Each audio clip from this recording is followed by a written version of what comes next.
E hëna e motit me stuhi që përfshiu rajonin e Gjakovës ka shkaktuar pasojat që janë të dukshme në disa fshatra të komunës. Banorët e fshatit Kralan i janë drejtuar redaksisë të televizionit Syri, duke shprehur shqetësimet për dëmet e mëdha që u janë shkaktuar në shtëpi dhe kultura bujqësore. Njëri nga banorët e këtij fshati, Aslan Salihu, thotë se stuhia ka shkaktuar dëme të konsiderueshme në pronën e tij.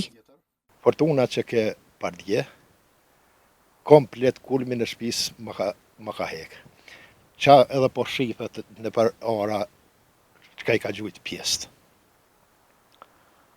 Dje kom bo kërkesën në emergjent, ata sot kënë me vlerësu domin,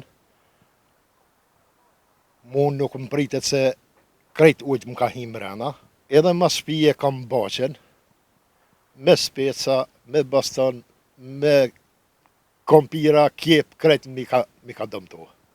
Për të evidentuar gjendjen nga afër, në Kralan ka ndalë edhe zyrtarët të drejtorisë për mbrojtje dhe shpëtim të komunës së Gjakovës. Ata kanë nisur vlerësimin e dëmeve jo vetëm në këtë fshat, por edhe në zonat e tjera të prekura nga stuhia. Sot është dita 2 që dalim për i verifiku gjendjen që ka ndodhur. Jemi konin Cërmjan, atje ka dame ma shumë.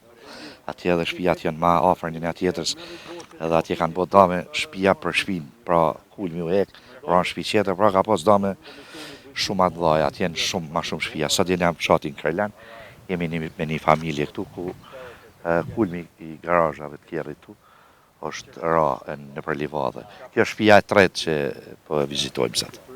A tregoni se çka presin ndoshta banorët ose cila është ajo ndihma që mund t'ja ofroni ju? Na si drejtori kemi obligim me dalë mi verifiku gjendjen, mi vlerësu pak a shumë, mi marrë shënimet, adresën e gjithat mi marrë, e t'ja paraqesim pra organeve ma tutjeshme. Pra tash formon komisionet e kështu me radhë. Banorët shpresojnë që pas evidentimit të dëmeve të ketë edhe mbështetje konkrete për sanimin e pasojave.